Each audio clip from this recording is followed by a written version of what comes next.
The bank text came in at 7:12 a.m., $48,000 withdrawn from our old savings account.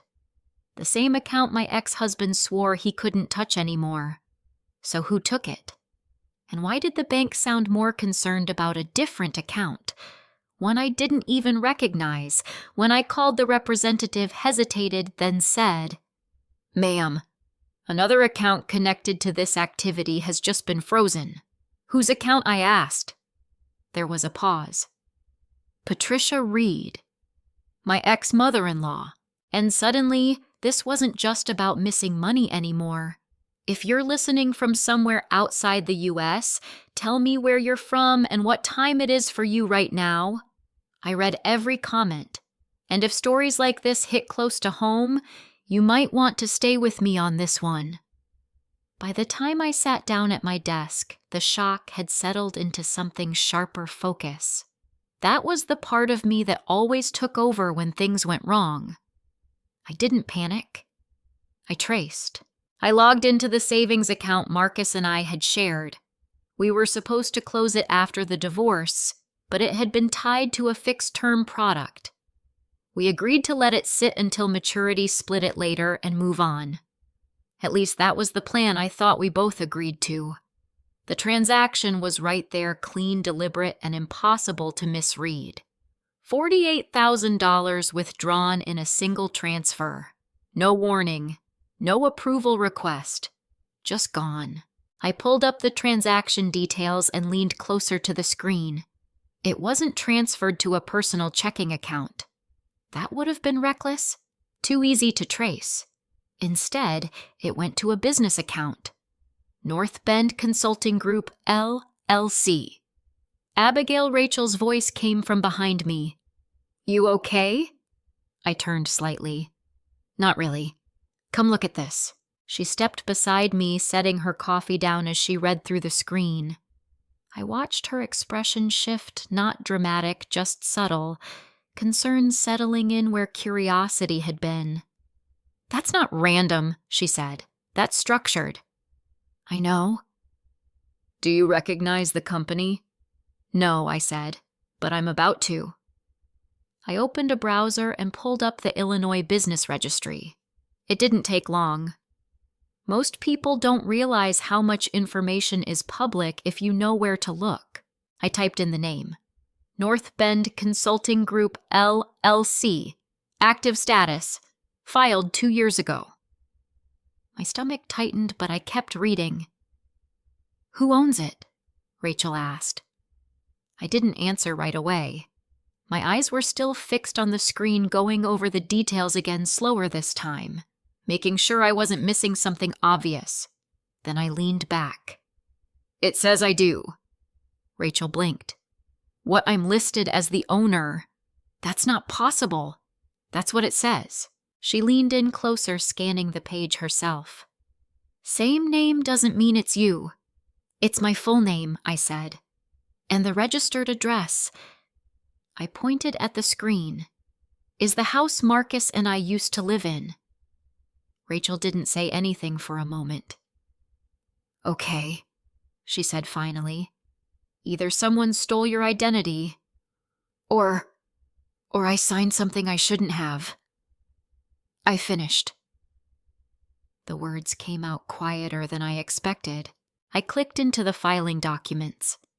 There were several PDFs, attached formation paperwork, operating agreement, registration confirmations. Standard stuff. Then I opened the main document. My eyes went straight to the bottom. The signature line. And there it was. My name written in a way that felt almost too familiar, not typed, not a generic script font. An actual signature. My signature. Rachel exhaled slowly. "That looks real." "I know." I zoomed in, studying the shape of it. The slight slant. The loop in the L. The way the last letter trailed off just a little longer than it should. It matched how I signed things. Or at least, how I used to. "I don't remember signing this," I said. 2 years ago, Rachel said. What was going on then? I didn't have to think hard. That was near the end, I said, before the divorce was finalized. Were you still handling things together? Not really, but there were still loose ends. Paperwork, accounts. He'd send things over sometimes and say it was for taxes or closing out business filings, and you trusted him. It wasn't a question. Yes. I looked back at the screen, but I wasn't really seeing it anymore. I was seeing my kitchen table from 2 years ago, my laptop open, Marcus pacing in the background talking about deadlines, accountants, things that sounded urgent but not important enough to question. Just sign it, he'd say. It's routine. And I had. Not always, but enough times that I couldn't say I never did. Rachel crossed her arms. Okay, so either he slipped this into something you signed, or he copied your signature later. Either way, he built this under my name, and now he's using it. I went back to the transaction history. The $48,000 hadn't stayed in the LLC account. It moved again quickly within hours.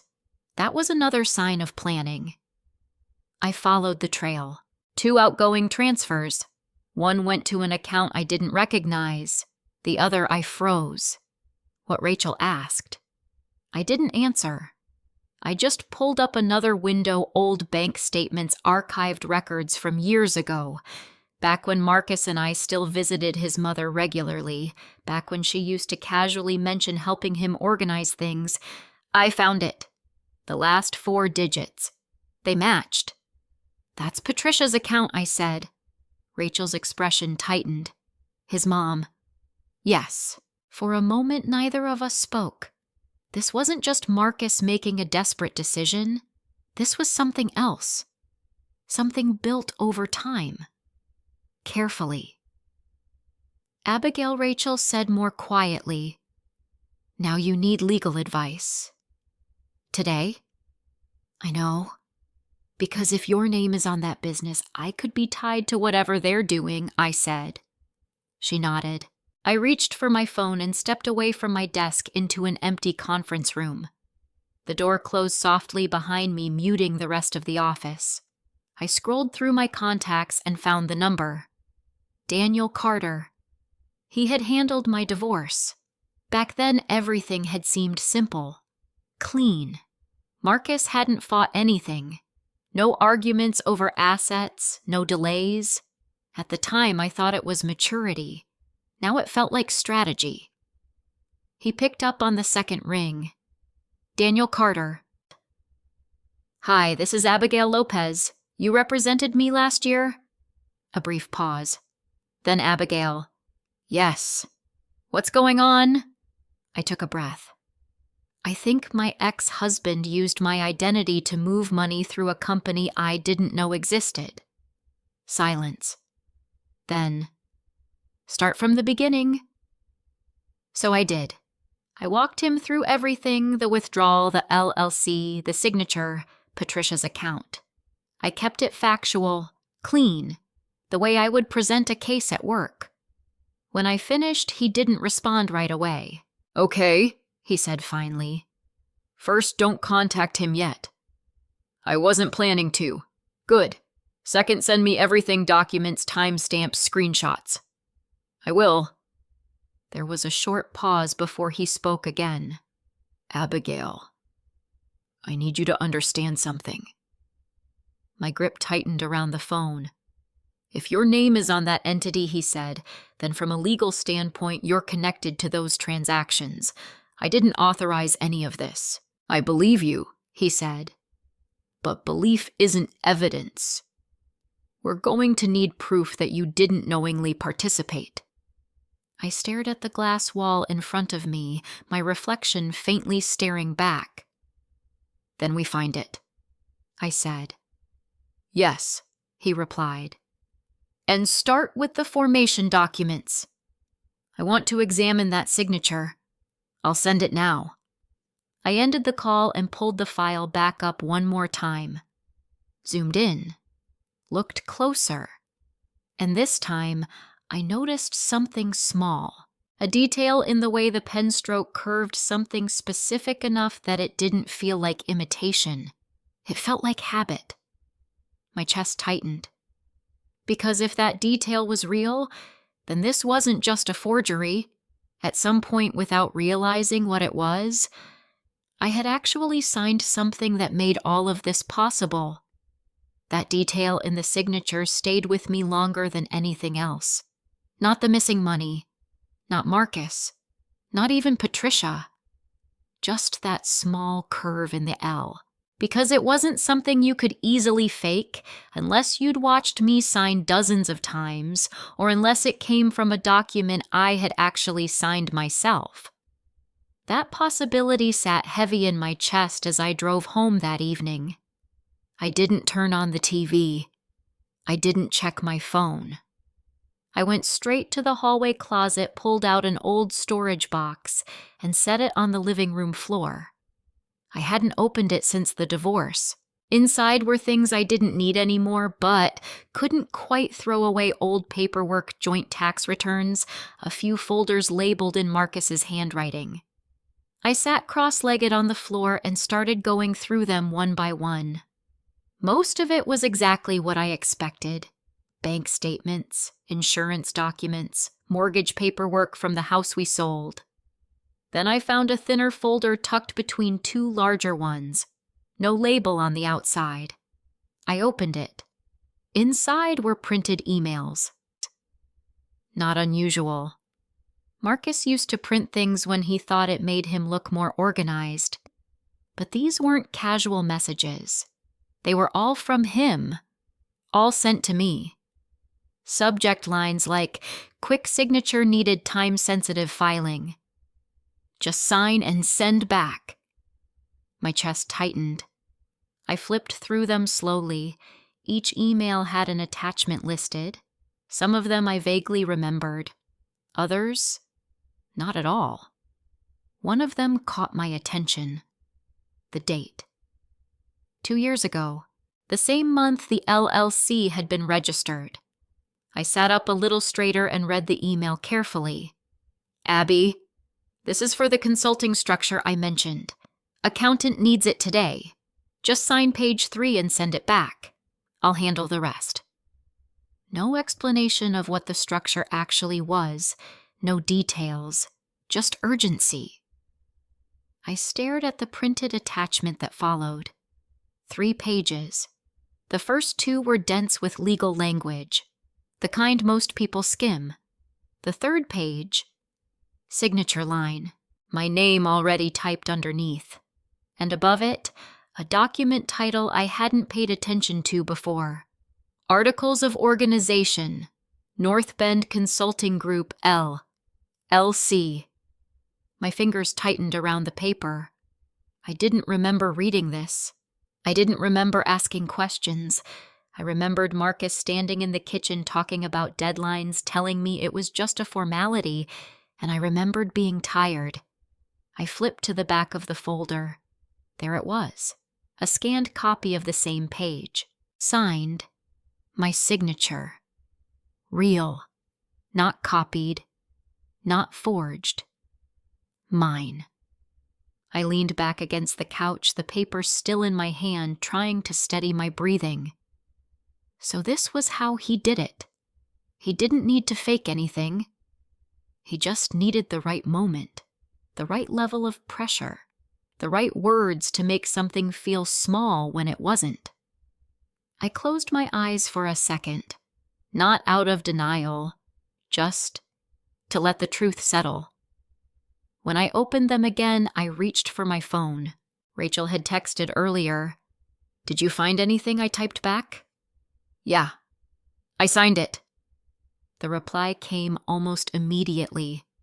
"Okay. That changes things, but not everything. You didn't know what it was." I stared at that message for a moment. She was right. But proving that was going to be harder. I took a photo of the document and sent it to Daniel. A few minutes later, my phone rang. "Tell me you didn't just find what I think you found," he said. "I did," I replied. "It's real." I signed it. There was a pause on the line. Okay, he said slowly. That's not ideal, but it's not the end of the road either.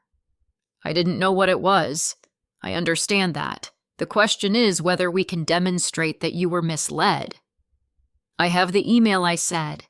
He framed it like routine paperwork. That helps. I looked down at the printed pages again. Daniel, there's more. What do you mean? These emails, there are several, all with similar language, all asking me to sign things quickly. That establishes a pattern, he said, which is good for us.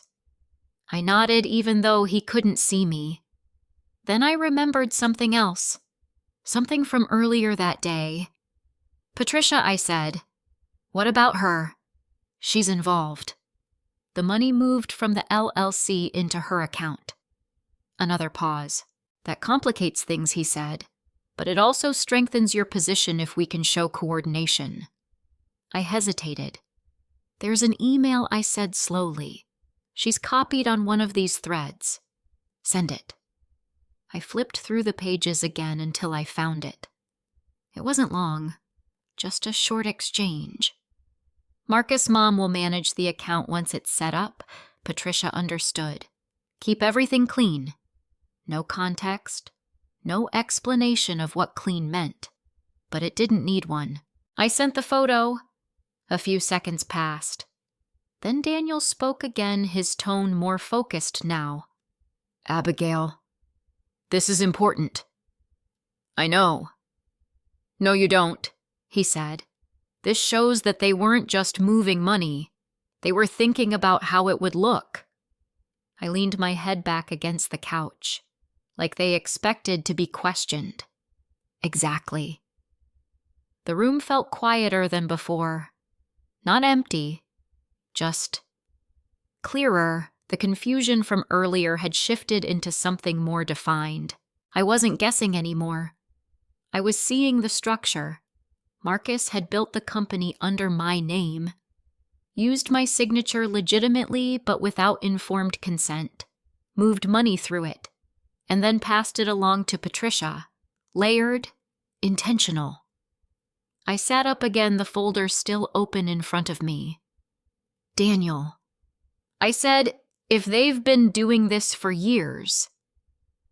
They probably have, he replied. Then this isn't just about my money. No, he said. It isn't. I looked down at the email one more time. Keep everything clean. That wasn't something you said unless you were already doing something that needed to be hidden. My phone buzzed again. A new notification. From my bank. I opened it. Another update on the investigation. And at the bottom, a line that hadn't been there before. Additional accounts linked to the same activity are currently under review. I stared at it, my pulse picking up again, because if there were more accounts, then whatever Marcus and Patricia had built was bigger than I thought. I didn't go into the office that morning. I went to the bank instead. Not the branch Marcus and I used when we were married. I chose one farther away, somewhere neutral. I didn't want to walk into a place where someone might recognize me as part of a couple that no longer existed. The lobby was quiet when I stepped in. Clean lines, soft lighting, the kind of space designed to make people feel safe about their money. It almost worked. I checked in and asked to speak with someone about a flagged transaction. Within a few minutes, a man approached me. Ms. Lopez, he said, extending his hand. Thomas Harris. I manage accounts here.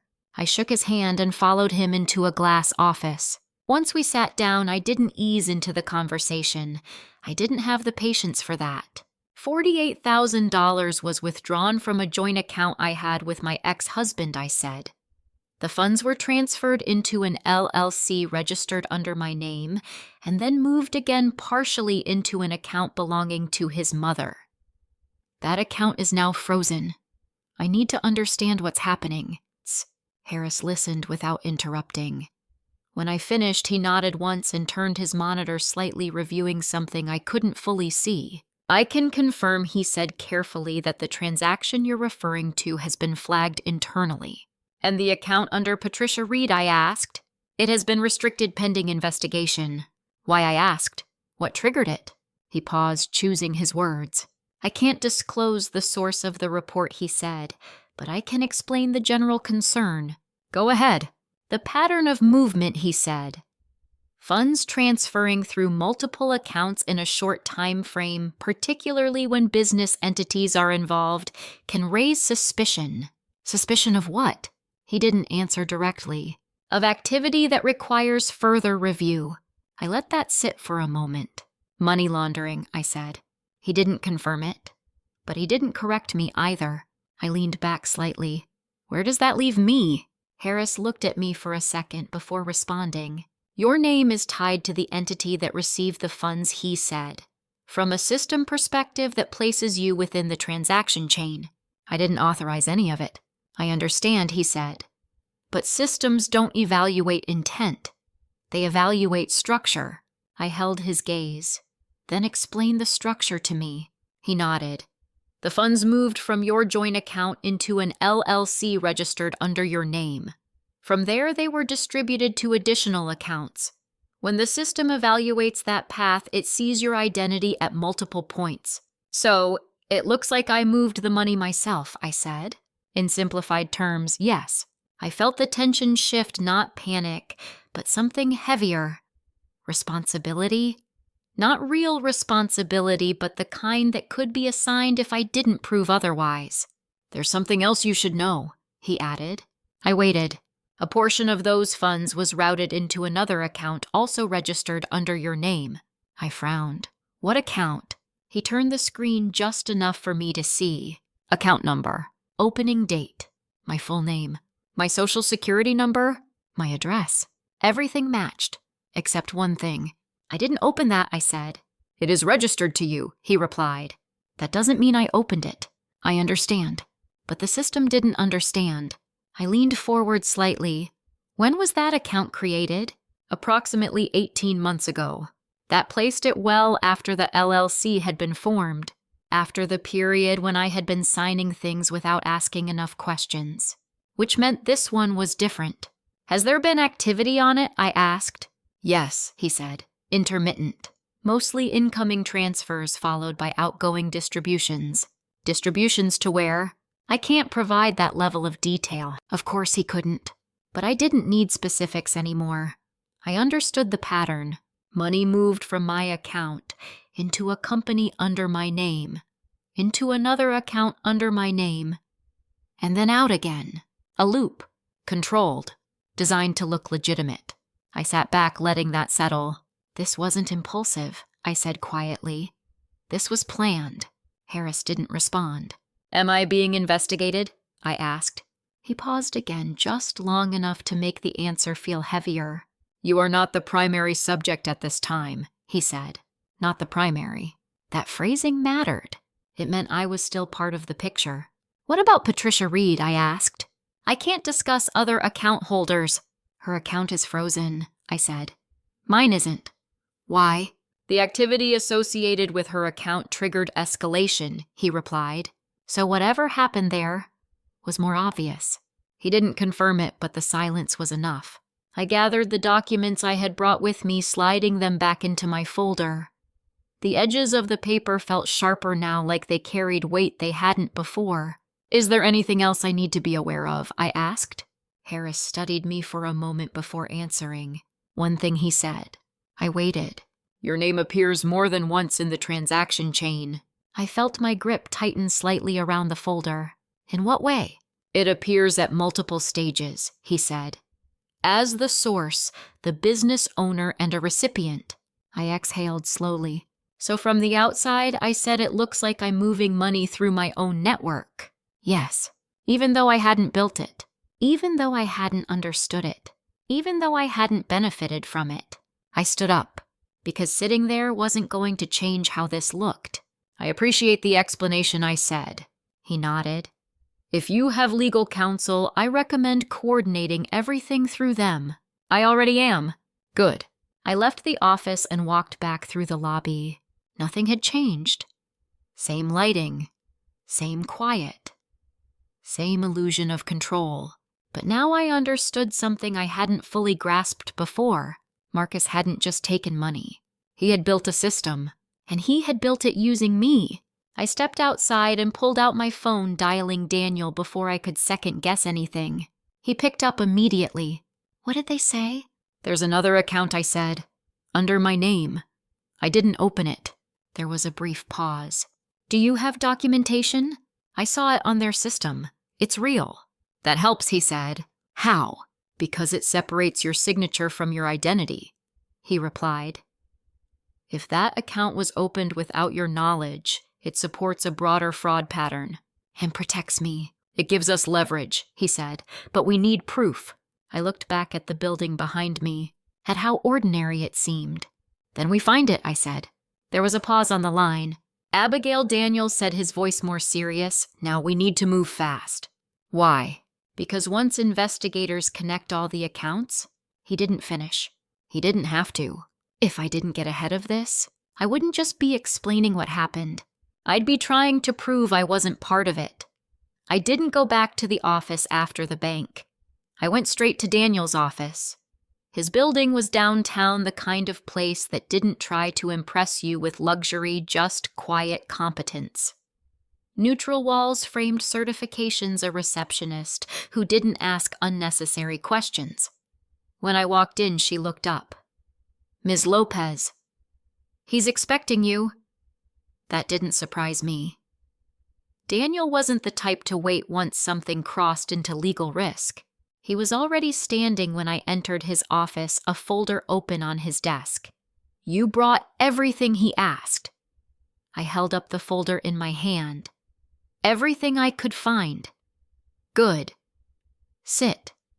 I did. For the next 20 minutes, we went through the documents piece by piece. The LLC formation, the email threads, the transaction records, the account details I had memorized from the bank screen. Daniel didn't rush. He didn't react emotionally. He just built a picture. "That signature is yours," he said finally, tapping the document lightly. "I know. But the context matters," he added. "You were given incomplete information, possibly intentionally." "I didn't read it carefully," I said. "That's not illegal," he replied. "Being misled into signing something is not the same as knowingly participating." I nodded, but it didn't fully settle anything inside me. "What about the second account?" I asked. "The one I didn't open." "That's where things shift in your favor," he said. "How?" "Because now we're not just dealing with poor judgment or misplaced trust," he said. "We're dealing with identity misuse." I leaned forward slightly. "And that changes what exactly?" "It creates a separation," he said, "between actions you took like signing that document and actions taken without your knowledge. And we can prove that." "That depends on what we find," he said. "But there are ways." He turned his monitor toward me, pulling up a checklist. "When an account is opened," he said, "there's a trail.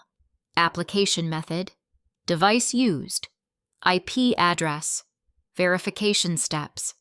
If we can show that none of those match your behavior or access patterns, that's evidence. So we trace the origin." "Exactly." I sat back, letting that process. "And if the IP matches Marcus or his mother, then we have a stronger case for coordinated fraud," he said. The word coordinated landed differently. Not impulsive, not accidental, deliberate. Daniel leaned back in his chair. "There's something else I want to talk about." I waited. "The structure of this," he said, tapping the LLC document again. "It's not random. It's what we call liability shifting." I frowned slightly. "Explain that." "Someone creates a structure where the legal responsibility appears to belong to one party, while control and benefit sit somewhere else. In this case," I said slowly, "me and Marcus. And possibly Patricia," he added. I exhaled. "So if something goes wrong," I said, "it points back to me." "Yes." And if it works, they benefit. I looked down at the folder in my lap. It wasn't just about money anymore. It was about design, intent. How long do you think this has been going on? I asked. Daniel didn't answer immediately. Based on what you've shown me, he said finally. At least a couple of years. That lined up with the LLC, with the emails, with the version of my life where I didn't question things enough. I felt something shift again, not panic this time. Clarity. Marcus knew exactly what he was doing, I said. Yes. And Patricia. She appears to have been involved in managing at least part of it. I thought about the email. Keep everything clean. That wasn't passive. That was awareness. What do we do next? I asked. Daniel closed the folder and folded his hands. We move carefully, he said, and we document everything. I already sent you what I had. That's a start, he said. But now we need to build a timeline. Of what? Of everything he said. When the LLC was formed, when the second account was opened, when the transactions occurred, and most importantly, where you were and what you were doing at those times. To prove I wasn't involved. To prove you couldn't have been. He corrected. That distinction mattered. I nodded slowly. And Marcus, I asked. What about him? I haven't contacted him yet. Good, Daniel said. Keep it that way for now. He already knows something's happening, I said. The account freeze, he'll see that. Which means he may try to reach out, Daniel said. And if he does, you don't engage, he said. Not without me. I hesitated. What if I want answers? You'll get them, he said. Just not in a way that compromises your position. I didn't like that answer. But I understood it.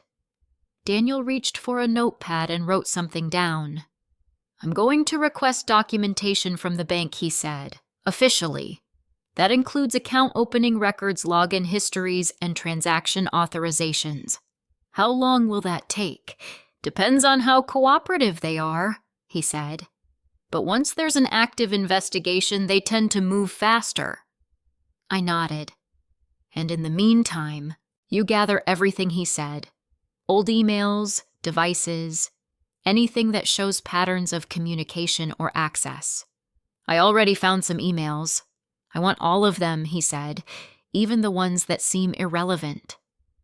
I let out a quiet breath. This wasn't going to be quick or easy, but for the first time since that message came in, it felt structured, like something I could work through, not just react to. My phone buzzed on the desk between us. A call. Unknown number. Daniel glanced at it, then back at me. Let it go to voicemail. I hesitated for a second. Then I did. The phone stopped ringing. A few seconds later, a new notification appeared. Voicemail. I stared at it. Something in my chest tightened. Play it, Daniel said. I tapped the screen and held the phone up. There was a brief pause. Then Marcus's voice came through. Abby, I know you've seen the account. We need to talk. I didn't move. I didn't want it to happen like this, he continued. But it's not what you think. Just call me before you do anything. The message ended. The room went quiet. Daniel didn't say anything. He didn't need to. Because the moment I heard Marcus say, before you do anything, I understood something I hadn't before. He wasn't just worried about the money. He was worried about what I might uncover next. I didn't call him back. Not that day. Not the next. I listened to the voicemail once more that night just to be sure I hadn't imagined the tone. It wasn't panic. It wasn't anger. It was controlled, careful, the way Marcus sounded when he was already thinking 3 steps ahead. That was what unsettled me the most. People panic when they're caught off guard. Marcus sounded like he'd been preparing for this. I set my phone down and turned to the laptop on my kitchen table. If Daniel needed proof, I needed patterns. And patterns meant going backward. I pulled up my email archive and filtered by Marcus's address. Hundreds of messages appeared, most of them from years ago when everything still looked functional on the surface. I narrowed it down by attachments. That cut the list in half. Then I filtered by keywords, sign urgent today, deadline. Now I had something manageable. I opened them one by one. At first it felt repetitive. Same tone, same structure. Marcus framing everything as routine, harmless, time-sensitive but not important enough to question. Then I started building a timeline. I opened a blank document and listed dates. The LLC formation. The emails asking for signatures. The withdrawal from the savings account. The creation of that second account I didn't recognize. I cross-referenced everything. And slowly something started to emerge. The LLC wasn't the beginning. It was just the first layer. 18 months ago, that was when the second account had been opened. I pulled up my calendar from that period. I had been traveling for work. A 3-day conference in Denver. Long days. Networking events. Little time to check anything beyond what felt urgent. I checked my email activity during that window. There were messages from Marcus. Not asking for signatures this time. Just casual check-ins. How's the conference going? Did you land? Okay, normal. Too normal. I scrolled further. There it was. A notification email I hadn't paid attention to at the time. Your account has been successfully created. I stared at it. The sender was the bank. The same bank I had just walked into that morning. The email looked legitimate. Same formatting, same logo. No obvious red flags, but I didn't remember opening anything. I clicked into the message. No attachment, just a confirmation. And a line that made my chest tighten. If you did not initiate this request, please contact us immediately. I hadn't. And I hadn't contacted anyone because I hadn't seen it. Or maybe I had and dismissed it as something Marcus had set up. That was the problem. Back then, I didn't question things that fit into the pattern of our life. Marcus handled logistics. I handled stability. That was how we had divided things. And he had used that. I checked the login history linked to my email account. Daniel had suggested it earlier, and now I understood why. There were multiple access points over the years. Most of them matched my devices, but some didn't.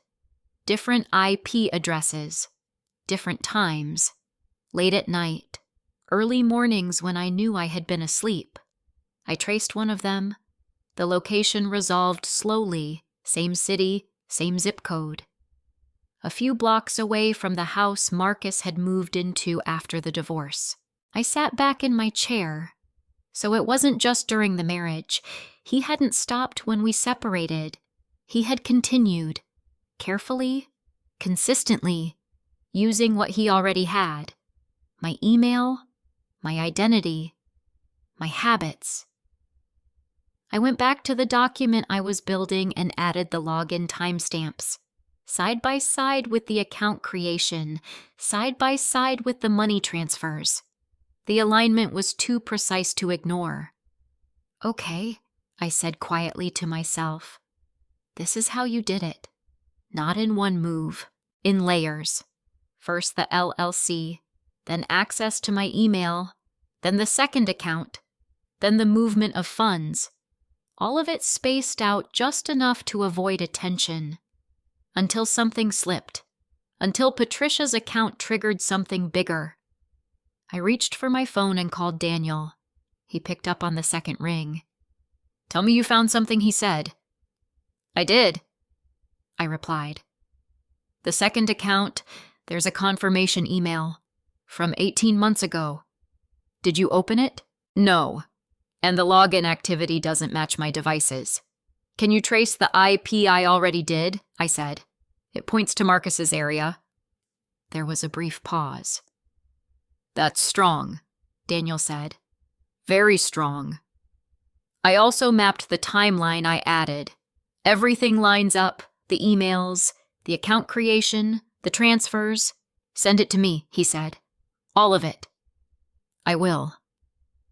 I hesitated for a moment. Daniel. He didn't stop after the divorce. I figured he might not have. He said, this kind of structure doesn't get abandoned unless it's exposed. It wasn't exposed, I said. Not until now. And now it is. I looked down at the screen in front of me, at the timeline, at how clean it looked when you stepped back. How much trouble is he in? I asked. Daniel didn't answer immediately. That depends on how much we can prove he said, and how far this goes. I nodded even though he couldn't see me. There's something else, I said. What? The file with my signature, the one from the LLC. Yes, I found a scanned version of it in his email threads, I said. He kept it. For reference, Daniel said. Or reuse. Another pause. That's possible, he said. I felt something shift again. Not anger. Not exactly. Something colder. Because now I understood something I hadn't allowed myself to think before. Marcus hadn't just taken advantage of a moment. He had built a system where I was useful to him even after I left. I'm sending you everything now, I said. Good, Daniel replied.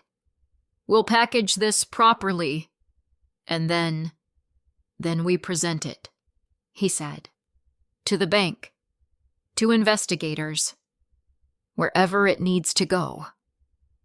I ended the call and started attaching files, emails, screenshots, the timeline, every piece I had. As I hit send, my phone buzzed again. Another message. This time, not a call. A text. From Marcus. I stared at it for a second before opening it. You're making this worse than it needs to be. I didn't respond. A second message came through almost immediately. We can fix this without involving anyone else. I felt a quiet, steady clarity settle in. Not panic, not confusion, just certainty. Because now I knew exactly what he was trying to do. Control the narrative. Before I could prove it wasn't his to control anymore. I didn't respond to Marcus's texts. Not immediately. I read them twice, then set my phone face down on the table and let the silence stretch. That was something I had learned the hard way. Marcus filled silence when he felt like he was losing control. If I gave him space, he would talk more than he intended to. 10 minutes later, my phone lit up again. Abby, please. This doesn't have to turn into something bigger. I let that sit too. Another 5 minutes. Then, you're not seeing the whole picture. That one almost made me smile, because it told me exactly what I needed to know. He was worried.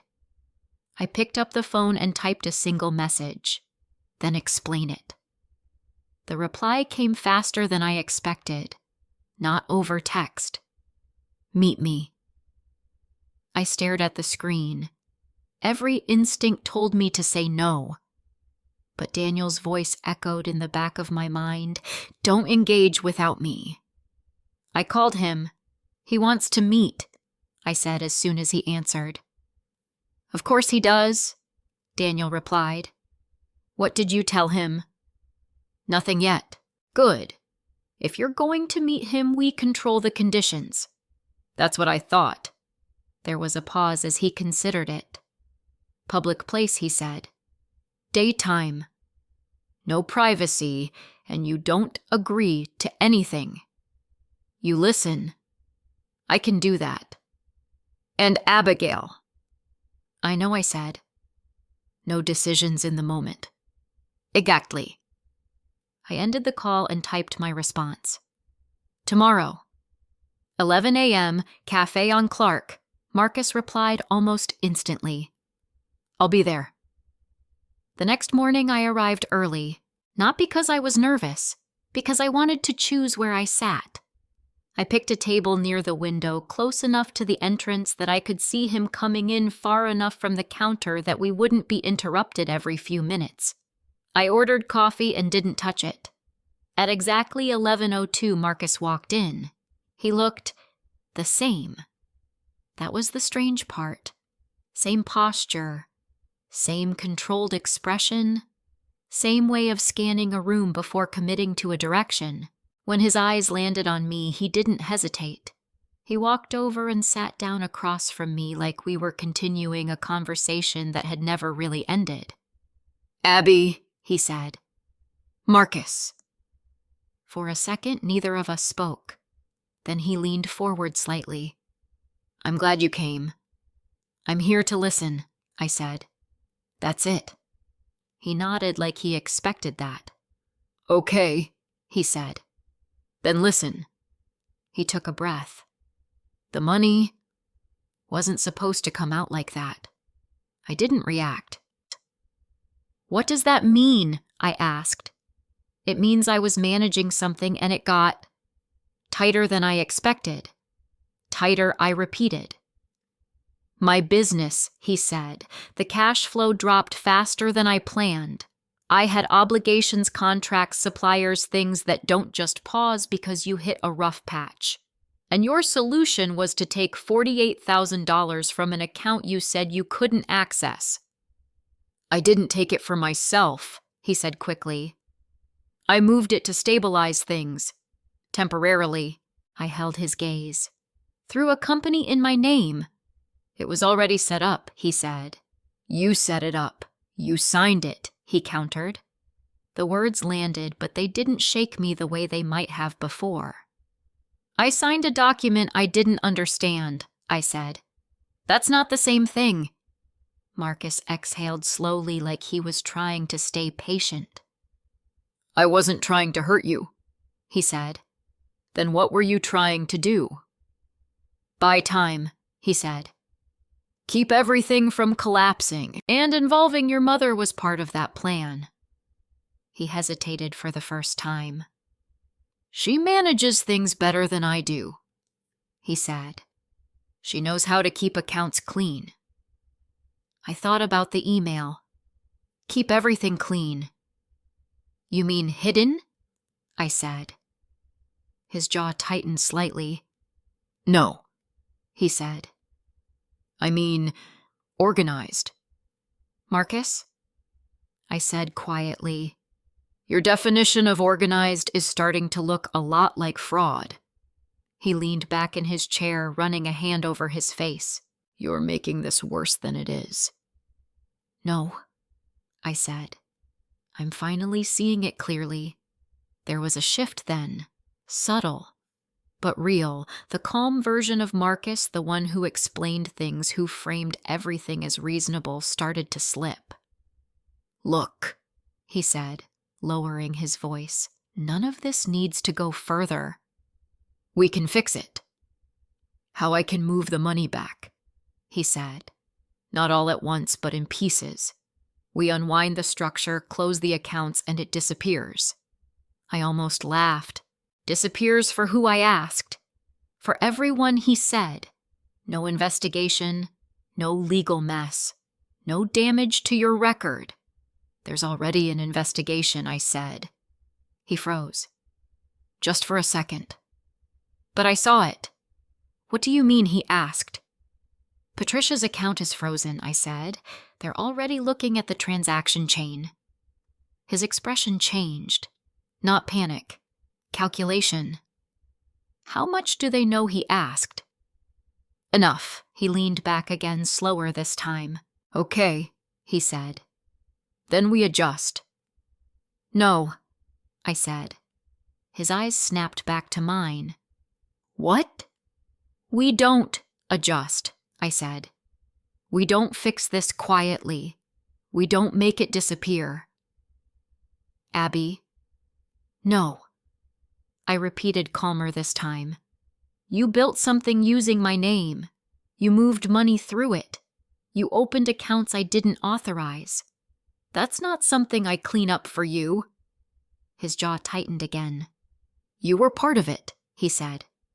"Whether you want to admit that or not." "I was used," I said. "That's different. Legally, maybe not. Then we'll let the law decide." The words hung between us. For a moment, neither of us moved. Then Marcus leaned forward, his voice quieter now. "If this goes public," he said, "my mother gets pulled into it." I met his gaze without hesitation. "She already is. And you're okay with that." The question wasn't angry, it was something else. Almost disappointed. Like I was failing some expectation he still had. "I'm okay with the truth," I said. He stared at me for a long second. Then he sat back, shaking his head slightly.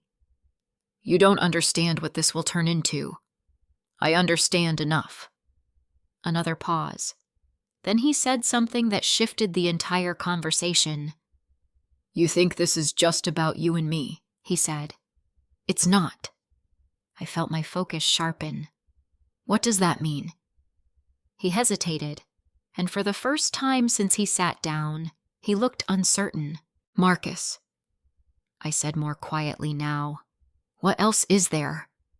He looked at me. Really looked at me. Like he was deciding whether to say something he couldn't take back. Then he leaned in slightly. "There are other accounts," he said. "Other structures." My chest tightened. "How many?" I asked. He didn't answer, which was answer enough. Because whatever he and Patricia had built, it wasn't just a safety net. It was a system, and I had only seen one part of it. I didn't respond right away. Not because I didn't understand what Marcus had just said, but because I needed to hear it again in my own head without his voice shaping it. Other accounts, other structures. That wasn't a mistake. That was scale. "How many?" I asked again, quieter this time. Marcus leaned back, eyes scanning past me toward the window, like the answer might be written somewhere outside. "It's not what you think," he said. "That's not an answer." He let out a slow breath. "It started small. Just one entity. Then things got complicated. Complicated how business debts," he said, "short-term gaps, opportunities that needed capital. And you used me, Dow, to fill those gaps." "I used what was available," he said. The phrasing didn't surprise me. It never had. Marcus didn't see people the way most did. He saw roles, functions, resources. "And your mother?" I asked. "She helped manage it," he said. "She knows compliance. Paper trails, what triggers attention." I thought about that for a moment. Then why did her account get frozen? That was the first question that seemed to catch him off guard.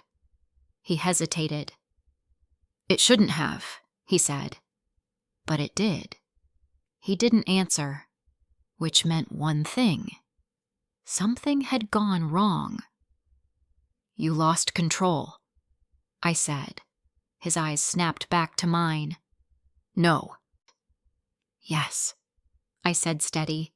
Something moved that wasn't supposed to, or someone flagged it. He looked away again, and this time he didn't deny it. That was all I needed, because it meant this wasn't a clean system. It was fragile, held together by timing, silence, and luck, and now that silence was breaking.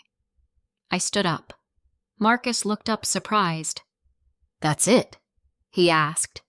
"That's enough," I said. "We're not finished." "No," I said. "You are." I picked up my bag and left without waiting for him to respond. By the time I got back to Daniel's office, the clarity had settled in. Not just about Marcus, about everything. "This is bigger than we thought," I said as soon as I sat down. Daniel didn't look surprised. "Tell me." I walked him through the conversation. The other accounts, The way Marcus described it not as a one-time mistake, but as something that had grown. That aligns with the transaction pattern, Daniel said. Layering across multiple entities isn't something you build overnight. He's been doing this for years, I said. Most likely. And Patricia knew. Yes, I leaned forward slightly. He said her account shouldn't have been frozen, I said. Which means something triggered it unexpectedly. Daniel nodded. That suggests a third party. Someone outside their system. Exactly. I thought about the bank's wording. Suspicious activity report. Those didn't come from nowhere. They mentioned a report, I said. From another party. That's good for us, Daniel said. How? It means this isn't dependent on you coming forward, he said. There's already an independent trigger. That strengthens your position. Because I wasn't the one exposing it. I was the one caught in it. What do we do now? I asked. Daniel turned to his desk and pulled out a notepad.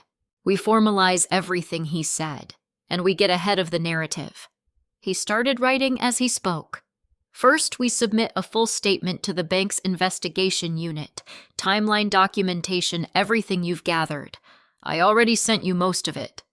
We'll organize it properly, he said. Structure matters. I nodded. Second, he continued, we request full records for that secondary account. Account opening method device data, authentication logs. To prove I didn't open it. To prove someone else did. And the LLC. We address it directly, he said. You signed it, but under misleading circumstances. Combined with the unauthorized account, it supports a broader pattern of manipulation. I sat back slightly, letting the plan take shape. And Marcus, I asked. Daniel paused. We don't engage further, he said. Not unless it's documented. He's going to reach out again. Let him, Daniel said. Every message becomes evidence. I thought about that, the way Marcus had said we can fix this, the way he had tried to keep it contained. He's trying to control how this unfolds, I said. He's trying to limit exposure, Daniel corrected. Same idea, different framing. There's one more thing I said. Daniel looked up. He said there are other structures, I said. Plural. Daniel's expression shifted slightly, not surprise, but confirmation. Then we assume this isn't isolated, he said. And that changes what? It means investigators won't stop at one account, he said. They'll follow the network. I felt that word again. Network. Not a mistake. A system. Which means, I said slowly, this is going to get bigger before it gets resolved. Yes. I exhaled. Not out of fear. Out of recognition. This wasn't something I could contain anymore. And for the first time, I didn't want to. Do we report this ourselves? I asked. Daniel shook his head slightly. We cooperate, he said. There's a difference. Explain. If you report prematurely without full documentation, you risk gaps, he said. Gaps create doubt. Doubt creates liability. So we build first, then present. I nodded. That made sense. Everything about this now had to be deliberate.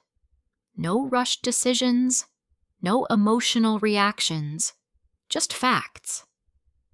Daniel slid the notepad toward me. This is what I need from you today, he said. Everything digital. Email access logs, device history, anything tied to your identity. I'll get it. And Abigail. I looked up. You're doing exactly what you need to be doing, he said. You're not reacting. You're documenting. I held his gaze for a second, then nodded, because that was the difference now. Before I had trusted. Now, I was building a case. That night, I sat at my table again, laptop open, files spread out. The timeline was clearer. The structure made sense, and the fear that had been there at the beginning was gone. In its place was something else. Control. Not over what had happened, but over what happened next. My phone buzzed again. Another message from Marcus. I didn't open it right away. I just looked at the screen. Because at this point, it didn't matter what he said. What mattered was what I could prove, and how far his system actually reached. 3 days later, I walked into the bank's investigation office with a folder that felt heavier than it looked. Not because of the paper, because of what it represented. Everything Daniel and I had built over the past few days was inside it. Every email, every timestamp, every login record, every piece of the timeline that turned confusion into something structured, something defensible.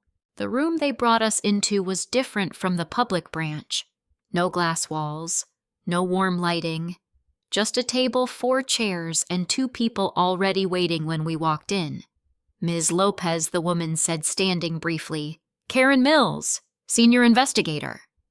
The man beside her nodded. David Chen, compliance. I sat down across from them, placing the folder in front of me. Daniel took the seat beside me, calm as always. Thank you for coming in, Karen said. We've been reviewing the activity connected to your name. I understand, I said. She gestured toward the folder. And you've brought documentation. Yes, Daniel said. We've prepared a full timeline. We'd like to walk through it. Karen nodded once. Go ahead. Daniel gave me a small look. I opened the folder. For the first time since this started, I wasn't explaining what I thought had happened. I was presenting what I could prove. The business entity North Bend Consulting Group was registered under my name approximately 2 years ago. I began. The signature on the formation document is mine, but it was obtained under misleading circumstances. I was told it was routine paperwork related to taxes. Karen didn't interrupt. She just wrote something down. About 18 months later, I continued. A secondary account was opened using my identity. I did not authorize or initiate that account. David leaned forward slightly. Do you have documentation supporting that? Yes. I slid a printed email across the table. This is the confirmation notice, I said. It was sent while I was traveling for work. I didn't respond to it, and I didn't follow up because I believed it might have been something my then-husband handled. Karen picked it up, reading it carefully. And the login activity, she asked. I handed over another set of pages. These are access logs from my email account, I said. You'll see multiple logins from devices and locations that don't match my usage patterns. David scanned them, his eyes moving quickly. These IP addresses, he said. Have you verified them? Yes, I said. They correspond to the area where my ex-husband currently lives. Karen and David exchanged a brief glance. Not dramatic, but enough to shift the tone of the room. I continued. The funds, $48,000, were transferred from a joint account I previously shared with my ex-husband into the LLC. From there, the money moved through additional accounts, including one under my name and one under Patricia Reed. Karen nodded. We've confirmed that transaction path.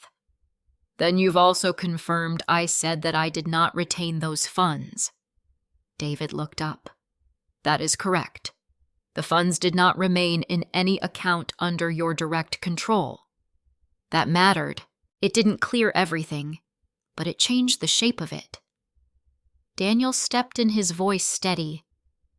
Our position is that Ms. Lopez's identity was used as part of a transaction structure, he said, not that she actively participated in building or executing it. Karen tapped her pen lightly against the table. And your ex-husband, she asked, looking at me again. He had access to my email during our marriage, I said, and based on the login data, he appears to have retained access afterward. Do you have direct evidence linking him to the account creation? David asked. I slid another page forward. This is the IP trace associated with the account setup, I said. It aligns with his location at the time. David studied it longer this time. And Patricia Reed? Karen asked. She was involved in managing at least one of the accounts, I said. I have email correspondence indicating she was aware of the financial structure. I handed over the printed exchange. Marcus' mom will manage the account once it's set up. Patricia understood. Keep everything clean. Karen read it once, then again. Then she placed it back on the table. The room went quiet. Not tense. Just recalibrating. Because the version of events they had been building was starting to match mine. David closed the folder in front of him and leaned back slightly. Ms. Lopez, he said, based on what we've reviewed so far. He paused. You are not currently considered a primary subject in this investigation. I didn't react immediately, not because I didn't feel anything, but because I needed to hear exactly how far that protection went. Karen continued. Your documentation supports the claim that your identity may have been used without full knowledge or consent, she said. We will need to verify everything independently, but this significantly changes your position. Not cleared, but no longer at the center. Daniel gave a small nod beside me. We'll continue to cooperate, he said. Karen looked back at me. There's something else you should be aware of, she said. I waited. We've identified additional accounts connected to the same transaction pattern, she said. Some are tied to business entities. Others appear to be under individual names. My chest tightened slightly. How many, I asked. She didn't give a number. More than a few. That was enough. Because it confirmed what Marcus had said. This wasn't contained. It never had been. This investigation is ongoing, David added. We may need further information from you as we move forward. You'll have it, I said. Karen nodded once. Then we'll be in touch. Outside, the air felt sharper. Not lighter, just clearer. Daniel and I walked in silence for a few steps before he spoke. That went well, he said. Well enough, I replied. He glanced at me. You expected that outcome. I expected it to move in that direction, I said. He nodded. They're following the network now, I added. Yes, which means this isn't going to stay contained. No, he said. It's not. We stopped at the corner waiting for the light to change. They're going to pull everything I said. Every account, every transfer. They already are. I looked down at my phone. No messages. That was new. Marcus had been persistent. Calls, texts, voicemails. Now nothing. He's quiet, I said. Daniel glanced at me. And that concerns you. It means he's adjusting, I said, figuring out his next move. Daniel nodded slightly. Then whatever comes next won't be part of the original plan, he said. It'll be reactive. That mattered, because reactive decisions left traces, mistakes. My phone buzzed in my hand. An email. From the bank. Subject line, update account review. Immediate action required. I opened it. Read the first line. And felt the tension return. Not panic, just focus tightening again. We have identified additional activity requiring your confirmation. I looked up at Daniel. They found something else, I said. He didn't ask what. He didn't need to. Then we keep going, he said. Because whatever Marcus had built, we still hadn't seen all of it. I didn't respond to the email right away. Not because I was avoiding it. Because I understood what it meant. Every time something new surfaced, the instinct was to react immediately, to answer, to clarify, to defend. But Daniel had been clear from the beginning. We didn't react. We built. I forwarded the email to him with a short message. "What's our next step?" His reply came within minutes. "Send me the full header and any attached references. Don't confirm anything yet." I followed his instructions, then closed my laptop. For the first time in days, I didn't open another document. I didn't check another log. I didn't replay another conversation. I just sat there. Because somewhere between the bank meeting and that email, something inside me had shifted. At the beginning, this had felt like something happening to me. Now it felt like something I was moving through. And 2 weeks later, I sat in Daniel's office again. Same desk, same folders, but the energy was different. "Walk me through it," I said. Daniel slid a document across the desk. "The additional activity flagged by the bank," he said, "involves 2 more accounts connected through the same LLC structure." "Under my name?" I asked. "No," he said, "under different individuals." I let out a breath I hadn't realized I was holding. So it wasn't just me. "No," he said, "and that matters." He pointed to a section of the report. "These accounts follow the same pattern: entity creation, layered transfers, short holding periods, redistribution." "A system," I said. Yes. "And the source, primarily routed through the same network of business entities," he said, "including North Bend." I nodded slowly. "So everything connects back, directly or indirectly." I leaned back in my chair. "What about Marcus?" Daniel didn't answer immediately. "They've escalated the case," he said finally, "from internal review to formal investigation." "That means?" "It means law enforcement is now involved." I absorbed that quietly. "And Patricia, she's part of the same network," he said. "Her account activity triggered the initial freeze, which led to everything else." I thought about that, about how close I had been to being buried under it, and how one disruption, one account flagged at the wrong time, had unraveled everything. "What happens next?" I asked. For you, He said. very little if we continue the way we have. "And for them," Daniel met my gaze, "that's not something we control anymore." Fine. A month later, I received the official notice. Not an email. A letter. Plain envelope. No branding. No urgency in the way it looked. But the content was precise.